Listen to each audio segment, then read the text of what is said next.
Hello and welcome to another episode of The Rest is Entertainment with me, Marina. Hi. And me, Richard Osman. Happy Boxing Day, everyone. Have you survived it? I hope you have. People are savvy enough, aren't they, to know that we're not actually recording this on Boxing Day. People know enough about the business. We recorded it a day before, didn't we? So we recorded it on Christmas Day. Yes, we're sitting here with our mulled wine, realising, though, that Boxing Day is the best day of Christmas. Of course it is. Therefore, it's perfect that the show should drop on that day. Now, what we're doing on this occasion is the first ever edition where the questions have come from you. And I have to say that the questions that came in were so good. It's been very difficult to pick the ones we're going to answer, but please keep them coming. The rest is entertainment at gmail.com or on any of the socials, because we might do a bit more of this as time goes on. Yeah, I think so. So, because some of the questions are great. And if we don't cover yours today, we might cover yours in another episode, but we will be doing more of this. Well, listen, we might be terrible.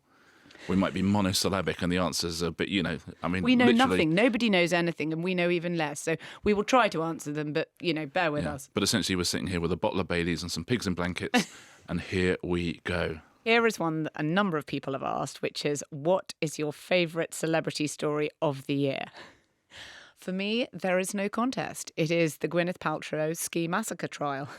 Oh, yeah. If you remember, this was the situation where either Gwyneth Paltrow skied into a retired ophthalmologist in Utah or a retired ophthalmologist skied into Gwyneth Paltrow. You've heard of sort of low stakes drama. This I like because it was a no stakes drama. So, I don't know quite why the ophthalmologist bought the case, but it was essentially you couldn't really care about either of the parties. It happened in this, aesthetically hideous orange Utah courtroom, into which Gwyneth wafted in incredible outfits every day and gave a sort of hilarious performance on the witness stand, Her Majesty herself, saying things like, when they said to her, what have you really lost? And she said, well, I lost half a day skiing, so... It ended up, I'm afraid, with the ophthalmologist, in my view, quite rightly losing the case and the $300,000 claim he'd brought against it. As far as I understand it from the American legal system, any claim should just automatically be $300 million. So I'm not quite sure why he lowballed her so completely, but she lowballed him even further by seeking a $1 in exemplary damages, which I think she got.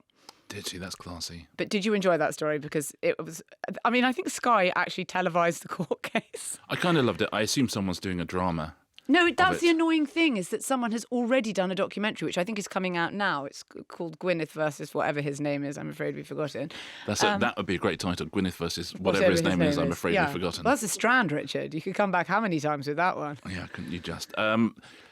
Did I like that story? I'm not sure I care all that much about what Gwyneth Paltrow gets up to. It's funny, of course, that it was a court case where nothing bad had happened to anybody.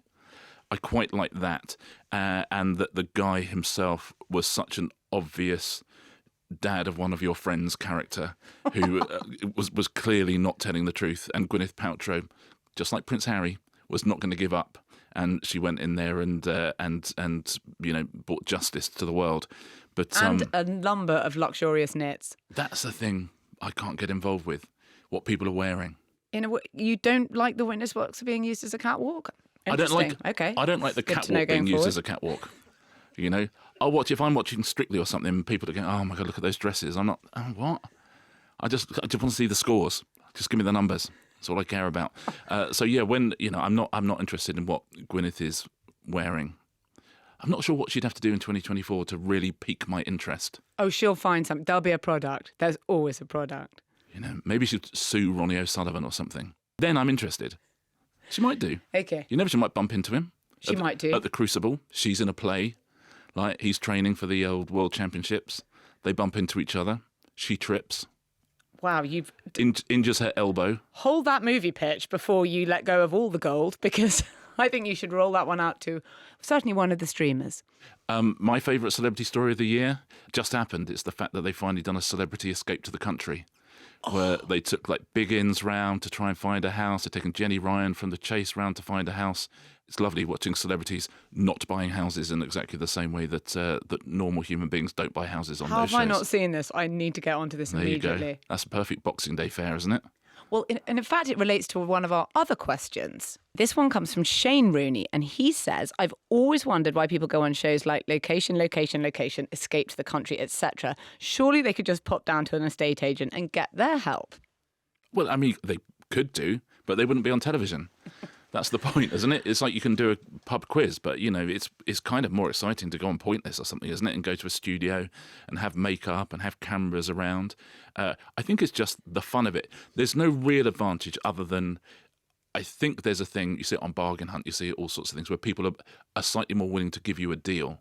Yeah. Because there's a camera pointing at them. So on Bargain Hunt, you know, you can get a plate that's, you know, worth £50 and they'll give it to you for £40 because there's a camera in their face. And it's possible that, you know, a homeowner from Wiltshire will give you a £350,000 cottage for £330,000 because they've got a camera in their face. That's bizarre. I would have thought that people would. You think the sport, being a good sport, overrides being be seen to be canny. I would have thought that people would want to drive an even harder bargain because the camera's on them. But that's really interesting. That's quite heartwarming, really. Well, they're outside of their comfort zone. You see, that's the point, and they don't know how they're expected to behave. We've watched so much television in our life, so we sort of feel like we know what it is, and suddenly there's a camera pointed at you and someone's offering you some money for something. It's like a policeman talking to you. That's brilliant. So you adopt the mores and the conventions of the medium rather than the world you know very well, which is, being an auctioneer or selling houses. How fascinating. Exactly. I did. I mean, we did Celebrity Antiques Road Trip, and we got a lot of bargains until the auction, which they held in Staffordshire, and the auctioneer was like, what have we got now? Here's a plate. Okay, £10, anyone? I don't mind. And, oh my God, we were fuming. Because we've got some nice things. But again, every time you say to somebody, they'll say £90, and you go, how about 70? Come on. And there's a camera pointing at them. There's two things they can do. They can say no, which everyone in Britain knows is bad television. They know, they've seen that show. They know that in that show, I suggest some money, and they go, yeah, all right, go on then. Or they say, how about 75? Right, they know that's what happens, and so that's what everybody did. So we thought we were going to make money. We both lost a lot of money. My short answer is, I think it's fun to be on TV. I think you get someone to do your negotiating for you, and I love that. If you're selling your house and you've got two people making an offer, and one of them is just a couple from Daventry, and one of them's got a TV crew with them, you go, oh, it might be a bit of fun, mightn't it, just to sell it to the TV people? I mean, not that anyone ever makes an offer on those shows, really. Do they not? And if they do, it's always to the Mystery House. They always do the Mystery House always wins. Yeah, it might as well be called the Good, and finally the Good House. And finally, we haven't put it all in Act 1. Yeah, exactly. But by and large, no one's going on that show really to buy a house. They're going on that show to be on television because it's really, really good fun. Well, I think that was a very good answer. It's a really Shane. good question None of as it well. Came from me. Thank you, Shane. And Shane Rooney is a great name. It's like a League Two footballer. Yes, I love it. This is a question from John Johnston. Merry Christmas, John. Who is genuinely the loveliest person in showbiz? Some of the most popular presenters, someone like Claudia Winkleman, who's absolutely lovely and people love, she's completely authentic and it works. She works as a presenter because she's just like that in real life. There's absolutely no difference between what you see on the screen and how she'll be when she's with you. And there's a degree, I think you probably could in light entertainment back in the 70s, as we can see.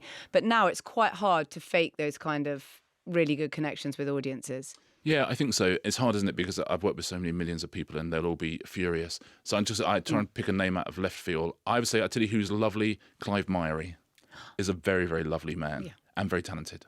The next one is from Simon Donnell, and he says, I'm curious to know to what extent, if at all, panel shows such as Have I Got News For You, Mock the Week, League of Their Own, etc. are scripted beyond the presenter, and what the panellists know in advance of filming. That's such a good question. Well, I'll tell you, I mean, Have I Got News For You is an interesting that's sort of in the middle somewhere, which is obviously the chairperson's script is written, so everything that's done down the camera is written. There's a team of really great joke writers, Sean Pye, Christine Rose, other people who write great jokes, and that week's host does those jokes. There's also, of course, a lot of other business that the host does, which is not scripted. It's just, questions on cards, and, they can be off the cuff. In terms of panellists, if I go on Have I Got News For You? So I was on a couple of weeks ago, and I knew the Boris and the Inquiry, the COVID inquiry would come up, and I knew Rwanda would come up. So you can have a little think. And in the old days, I would make sure I had like a couple of jokes just so I felt safe. And now I'll just go in with one thing. So you can predict roughly what's going to happen in the first round. Second round, third round, you don't know what's going to happen. And having produced those shows as well, the key thing is you don't want someone to come in with jokes written down because they try and crowbar them in and it breaks up the show. So Have I Got News For You is a lovely show. If I know I've got one thing under my belt, so I'm not going to panic in front of an audience, all the funny stuff is the off-the-cuff stuff. All the funny stuff is the running jokes from the start of the show, reacting to, the other players. So Have I Got News For You is quite unscripted. One thing they give you is that final round, the missing words. Yeah. When you turn up about an hour over dinner, they give you that just so you can have a little think about it. Pictures, anything like that, might you see that in advance? You might see that, exactly. Yeah. But okay. Not very long in advance. No. Is the truth. But by and large, in a kind of 27-minute show, other than the host, almost all of it is made up on the spot. How long does the show take to record? God, a long time, 2 hours probably. Wow. It's a fun show to see because there's no recording breaks or anything like that. So it's literally like a 2-hour version of Have I Got News For You. And Paul and Ian don't prep, if you know what I mean. I mean, they read the news, but they haven't got jokes worked out. So it's a fun show to watch. That a show like Mock the Week is very, very written because that's the format of the thing. You're asked certain questions, and however witty you are, there are certain things you can't all immediately think of a clever answer to lines you'd never hear in a TV advert. Yeah. But equally, Dara on that show isn't really scripted, and in the later series of it, he's very good with some of the younger comics, and they chat and again running jokes. So the really funny stuff, people know when something's not scripted. When someone says something they couldn't have possibly prepared. The show where there's no prep, there's no script, there's no nothing, and it's the most fun show to do, is Would I Lie to You? Huh. So Would I Lie to You, which is just a dream. I think it's the best show on TV. So in that show, you'll do an interview with a researcher a few weeks before where you'll tell stories from your life. But after that, you know nothing until you sit there, you turn over a card, and it's either one of the stories you've told them, or it's a lie that's just completely been made up, and you have not seen it. No one has seen it. Rob hasn't seen it. Lee hasn't seen it. David hasn't. No one's seen it. And so that's completely unscripted, which I think was why people love that. Because I worked with the team behind that, the producers, that might be the funniest man in the world, Peter Holmes. Whenever I go on it, they give me the worst. They just give me. I went on and they said, you turn over this card. So you're literally sitting there, Lee opposite you. I'm sitting next to Tom Courtney or something. You turn over this card and it just says, when I was a child, I invented a superhero called Snooker Table Boy who had 3 special powers and 1 arch enemy. Boom. And then you're right. And then Lee's straight on you. Okay, go on then. What were the powers? And you have zero time to prep. And that's why it's such a fun show, because it is the fun, the panic of the thing, and because the 3 of them are such good mates. So League of Their Own, fairly scripted because there's people there who aren't comics, and it's produced in such a way. But most shows, they have a certain structure, a certain spine, but every producer knows that the fun stuff, the good stuff, is the stuff that comes off the back of that. It's the stuff where people are extemporising. And there's such an the immediacy of it, and people know that it's just been come up with, and there's a real rush to that, even as the audience watching, where you think, oh, there's no possible way they thought of that. So you're much better disposed to jokes that are off the cuff, I think, as an audience always. Much funnier. If there's if you know for a fact it couldn't have been written because the circumstances that led to it were so unusual. The fastest guy at that, the guy who can literally, so by it quite often in an edit, if there's like a few second pause and someone does a line, you might take a bit of air out of that. You might take a second out of it. Lee Mack is so fast. Occasionally you have to put in a breath of air in between brilliant. The setup and him coming back with an answer, because you think there's absolutely no way he came up with that quickly. So occasionally you genuinely have to put in an extra sort of just half second just so you believe that Lee came up with it. But his brain is so super fast. That's a good question. Yeah. Now, you never go on those shows. I presume they ask you. I have been asked very many times over the years. I suppose for a long time for many, many years, I thought it was sort of quite sexist, and sometimes there would be one woman, but often there would be no women. And I always felt like, it's just not necessarily my particular brand of humour. And also, the chance to completely fuck your career in one night for a relatively small appearance fee never felt that appealing. So I always thought, and I also do have a slight thing, which I'm really keeping a lid on in this podcast, which I often want to say the least appropriate thing in the situation. Listen, you must. It's Christmas. You must. To see what will happen. Marina. And I was never sure that I could control it. Have another Baileys. No, but I was never sure that I could control it. When I was doing interviews for my book, actually, to some extent, you were doing so many of them in a row, and it becomes quite repetitive, as you know far better than me. But I would always really have to stop myself from saying something just completely wild and inappropriate just to see what would happen. And I always felt that there was that tendency within me. But also, but mainly, I just felt like I just don't think. I think it's sort of set up for the hosts and the resident panelists, and not necessarily for guests. Yeah, that's interesting. I would say "Would I Lie to You" is not like that. Actually, Have I Got you're News right. is not particularly like that. They're quite generous, Paul and Ian. Would you ever do "Would I Lie to You" though? I suppose they could ask me. I don't feel I'm a front of camera person at all. I have no desire to do it. I'm a backstage person. I'm writing or chatting in front of a microphone like this. Yeah, so was I though.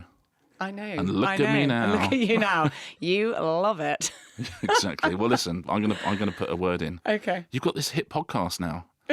Listen, "Would I Lie to You" is going to come calling. It'll be Taskmaster next. Oh my God. I mean, do you wish, that's what I really wanted to ask you. Sorry, this isn't an audience question. Do you wish you had come up with Taskmaster I know you've been on it and you are amazing on it. Do you wish? That's very kind. No, I tell you what though, it was very helpful with House of Games. So House of Games, BBC, once Pointless was going and I wanted to do something for BBC Two, I said I want to do a show where it's the same contestants all week. That's the thing I want to do. Yeah. I want to do like a sort of a quiz league and get a bit of the soap opera of the same contestants. And they all went, "Oh no, I think with our shows it needs to be different people. I think probably." And I was like, I sort of thought, I think it'd be great to do it. And then Taskmaster came out and was a huge hit on Dave. And the next time I went in and said, "I wonder if we could do this quiz where it's the same contestants, every day." And they went, "You mean like Taskmaster?" And I went, "Yeah, like Taskmaster." They went, "Yeah, that sounds great. It's Let's a do shame that." how much TV commissioning is like Yeah, that. But I there get we it, go. though. I In the get it, though. slipstream, you created something absolutely brilliant. So, Taskmaster did House of Games a lot of favours. That's a terrifying show. I'll talk about my experiences on Taskmaster at some point. I 'cause it's very absolutely love interesting. Taskmaster. We're going to take a little Boxing Day break now, but straight after this break, I have a question for you, Marina, from Bob Bright that I want to hear the answer to as well. Bob, thanks for asking this. Have you, Marina, ever bumped into someone you have been less than kind to in the past? Reviews, etc., says Bob. And how do you deal with it? Have a little think over this break. I will do. Okay. Okay, I should say that Steve Cooverton used to do a character called Paul Calf, which is a brilliant character. And in one of the earlier video diaries, the actor John Hannah actually says to him, "Do I know you from somewhere?" And he goes, "You threatened to hit me at the Cinetech a year ago?" And he says, "Yeah, I mean, so many faces." And obviously, given my output, in some ways, so many faces. I often can't remember the things that almost certainly can't remember the things I've written. And sometimes, I mean, there was one time I saw an actor and the look he gave me, I thought, yeah, I mean, I've obviously written something about you. Let me just Google your name and mine. And then I thought, like, oh, yes, okay. Now, Boris Johnson used to do this all the time. I didn't feel bad about anything I'd written about him. But if he saw me, he would glower really sort of performatively and kind of stare at me, and which I always found so odd. I mean, Prime Minister, you're being very uncool. Just pretend you haven't read it. And I've told this story before, but I am going to tell it again because it's relevant to the material. Orson Welles, the great film director, actor, genius of sort of what did you say about Hollywood. him? Yeah, no, he had someone who used to write about him all the time, really nasty stuff in the sort of, just a gossip columnist. In the New York Daily News. And Orson Welles said, I always used to every time I saw him, I greeted him like an old friend, just so he'd never think I'd read a single word that he'd written. Oh, that's the way And to do it. this is the way to do it. Now, I have got one other, which, do you remember Gok One? Gok One, who... Do I remember Gok yeah, One? well, okay, fine. He's still around. Yes, I know he is, but it's perhaps not so dominant as it was. And he'd done something, I can't remember, he'd herded a lot of women into a disused swimming pool and sort of power hosed them. And some other things... Was this for TV? Yes, it was. Yeah, okay. But does that entirely excuse it? I never quite got on board with the idea that he completely raised and uplifted women. Anyway, I wrote a really sarcastic, but it was sort of in praise of Got One. In my view, very, very sledgehammer sarcastic all the way through. And sort of, resist him at your peril, all this sort of thing. But I thought it was a real, clobbering you around the head with what I was actually saying. Anyway, afterwards, I got a card saying thank you from Gok One. And so I always thought, first of all, brilliant. Either he just totally didn't get it, in which case, well done, Marina, you've really cocked up the writing of that one. Or he did, but was pretending he didn't and had sent me a card. Either way, well played, Gokwan. You got me. I love the fact that everybody is now Googling Marina Hyde Gokwan so they can read the article. Do you remember what you wrote about me? Oh, the my look of God. terror on your face. You never wrote about me. Oh, my God. You see, Merry this is the Christmas, thing. Marina. Can you imagine? I just say to people, look, I'm just a complete arsehole. Just ignore me. But actually, often I have been right. God, that gave me an absolute whitey, Richard. I'm so sorry. As I say, so many faces. The next is a question from George McMenemy, and it's slightly edited just for length. And he says, I wonder how much either of you have considered pro wrestling as a form of entertainment and your views on it. He mentions that people are quite snobbish about wrestling and because of the predetermined nature. But I mean, lots of stories are predetermined. And he says, you both seem more open in your philosophies of entertainment, even if it's not something you considered before. So I would like to say that, yes, I really think of wrestling as entertainment. I think it's totally fascinating. I've read a great book, actually, about Vince McMahon, the great impresario of the WWE, called Sex, Lies and Headlocks, which I recommend as a sort of brilliant, not very long, but really good fun sort of primer on the whole world of it all. And I think that wrestling's taught us so much about how to look at the world and look at those types of stories. And actually things like kayfabe, that kind of weird thing about what's artifice and what isn't. People wrote really interesting things about Donald Trump and how he was best viewed through the lens of wrestling. You saw Trump turn up at a lot of wrestling before he became the person who was running for president. What about you? What do you think, Richard? Yeah, I love it. I always have loved it. And it's that snobbery is, yeah, but it's made up. You think, yeah, the people watching it know it's made up. Yeah. That's like me saying to you, you know that Succession is made up. Yes. You know that Jesse and they write, they know what's going to happen in the end. But it's made up brilliantly, and that's the point. And, you know, you have these multi-generational storylines. Yeah. By the way, talking that Vince McMahon book, there is an amazing book about 60s and 70s and 80s British wrestling. I've heard of this, but I haven't read it. What's it called? It's The Wrestling by Simon Garfield, and it's just a series of interviews with lots of the wrestlers from that era and the TV execs and all sorts of things. It's so good, and it's such a picture of a certain era in Britain. I really, really would recommend that as well. I think if you read The Wrestling and the Vince McMahon book, we've pretty much got everything covered. Yes. No, it's extraordinary. They built huge empires out of it because They've also built huge stars. Yeah. I mean, you know, The Rock is arguably probably the biggest movie star in the world. They've got John Cena. Lots of people have come out of it. And it's kind of extraordinary that they've had such a kind of pull on the whole world of entertainment, not just in this kind of siloed thing that lots of people think is silly. So we love wrestling. Yes. I would say, other than Tony Khan, who's the who runs Fulham, also runs AEW Wrestling, which is becoming incredibly successful. And I worry he's taking his eye off the transfer market sometimes because he's dealing with. Listen, I love him being successful. Fair play to you, Tony, but we do need a striker. Okay, this one's from Mrs. M. When did series officially become season and why? I stubbornly refuse to refer to anything as, e.g., the second season of a TV show. Now, actually, the series is the overall thing, is the technical answer to this question, and not particularly fascinating. And the season is the individual, what we sometimes in the UK used to call series within it. So this year we saw the final season of Succession and therefore the series finale. So that is quite a boring technical answer, but that's a question. They are different things. That's good. We can also do that stuff, can't we? Yes, we It's can. It's not just opinion. We are We've also got facts. coming to you live from the series finale of the UK. We are just talking about how to use the words correctly.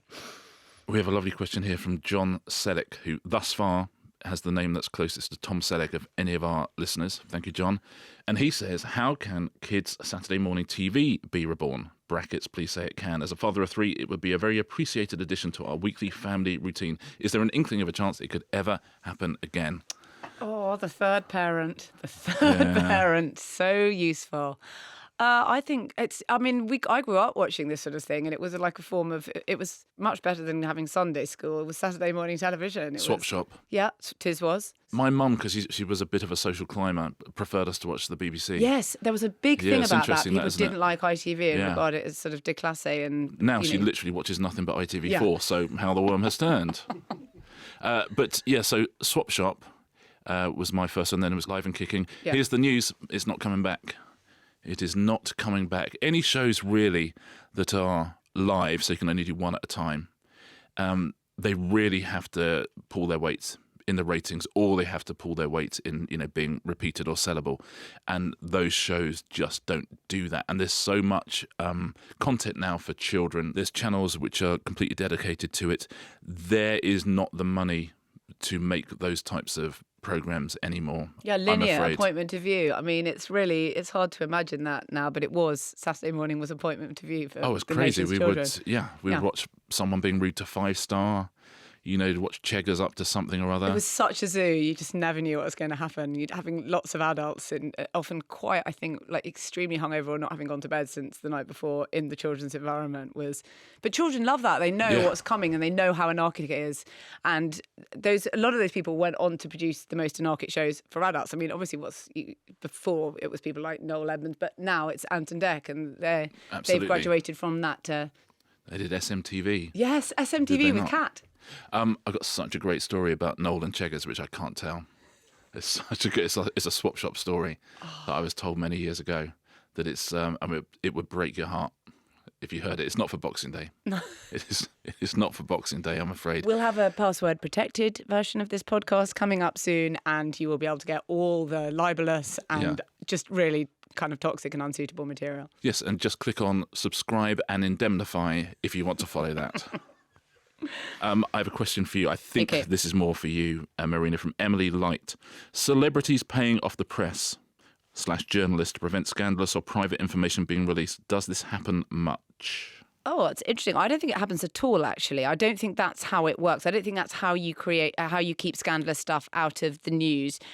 You might have a publicist whose job it is to keep stuff out of the press for you, and many people have had this over the years, and that publicist will work essentially by having power. Maybe they've got lots of other clients. Maybe they can give the newspapers kind of other stories to say, we'll keep this one out of the press as long as you run this. I mean, Max Clifford, who was a sort of legendary publisher, so I should say, ended up going to prison for sex offences against women and girls and died inside. He used to do this all the time, and he had a whole array of people he was looking after, and he'd say, no, you can't have that, but you can have this. And it was a constant, business of horse trading. Sometimes what people would say is if a newspaper had exposed someone for, I don't know, drug taking and visiting sex workers, there would be like sort of deals saying, could you keep the drug taking off the front page, which always seemed to me such a sort of academic distinction since it would be in the actual story itself. Or they would find some guy who had been having gay affairs, and then they might say, oh, we'll do it. You can have an interview with him, the publicist might say, as long as you say the affairs were with women and not with men. I mean, these are sort of horrible stories, but this is how it worked. I think there's a lot even now, obviously, with publicists saying, you won't have any of my clients for the cover of your magazine next time you're coming to ask if you run this.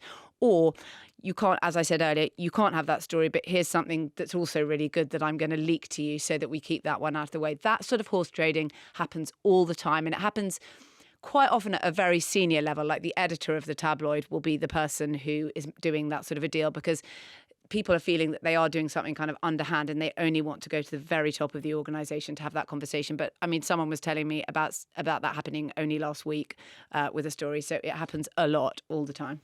Well, there was someone who recently left quite a high profile agency, and suddenly there were stories about her in the press that weren't there before. And it's because she'd sort of come out from under that protection. I always remember whenever there were love rat stories, you could always tell if the guy himself had sold the story, because it would either say he was an incredible lover or he was a terrible lover. And if it's incredible lover, it's because he'd sold the story. And if it's a terrible lover, it's because they'd found the story from somewhere else. Yes. Listen, shall we end with a Christmas question? Yes, because we're still in our Boxing Day pyjamas. Is that our Christmas Day pyjamas? Don't remember. Yeah. Come on, let's call back to the start of the show when it was Christmas. Do you remember? Still Christmas Day. It's been a long journey. Oh, I'm really looking forward to the King's speech. Yeah. What he's going to say. This is from Zahid Fayez, who says, weirdest and best Christmas episode of a TV show. Oh, I have got a particular favourite. This is the Star Wars Holiday Special. This genuinely existed. It came out in 1978, the year after Star Wars was released, and between the release of Star Wars and The Empire Strikes Back. It is so bad that it was only shown once, and it was regarded as this huge embarrassment, but it did happen. It was on CBS. You can now watch these things on YouTube, which has taken away some of the magic, because for a long time they were sort of urban myths and people couldn't really exist. They believed they'd happened. And whenever I was in New York, I always used to go to this place called the Museum of TV and Radio, where you could call up anything that actually had ever been broadcast on American television and look at these kind of esoteric gems that were now under lock and key. I think it's now called the Paley Center. Anyway, now you can see this thing on YouTube, and I urge you to. It is the old driving home for Christmas plotline, but it is Han Solo getting Chewbacca back to his planet for something called Life Day, because it's a galaxy far, far away, so it can't have Christmas. It involves Princess Leia singing some sort of Life Day carol to the Star Wars theme music. It involves Bea Arthur from the Golden Girls. She's like a sort of bar woman in Mos Eisley for some reason. There's various other things, but what's so dreadful about it in terms of the actual Star Wars fans is that it has to be canon. It has to be official, because they had a small animated section in it in which the character of Boba Fett was introduced. It's the first introduction of the character, so it now has to be canon, because it relates to multiple stories, timelines, all of these things. So I really, please take a look on, and everyone gets introduced at the start in this kind of ridiculous way, like, and Harrison Ford as Han Solo, and he kind of does a little wink at the camera. It is so cheesy, and it's so not in, I mean, it's absolutely, it's a real gem, and have a look at it, but a poisonous gem. That's our little Christmas present to you. Yeah. And I refer you to my previous answer about Celebrity Escape to the Country. That was fun. That was great. We'll do more questions once. I think we must do more questions, because there were so many good ones. It was pretty hard to choose. Yeah, there's loads of good ones left over as well. Yes, so please keep writing them in, because they're a great jumping off point. Merry Christmas, everybody. We will see you, I guess, in the new year. The next one will be out. It will be just into the new year. And we'll be looking ahead into that new year, Richard. Oh, that's clever. Yeah. That's some really good formatting. You notice that my links are actually starting to develop. Yeah. Oh, it's really, really good. Honestly, really come on. I'm very excited to see what 2024 is going to bring you. Will make me a talentless amateur yet. Merry Christmas, everybody. And to you.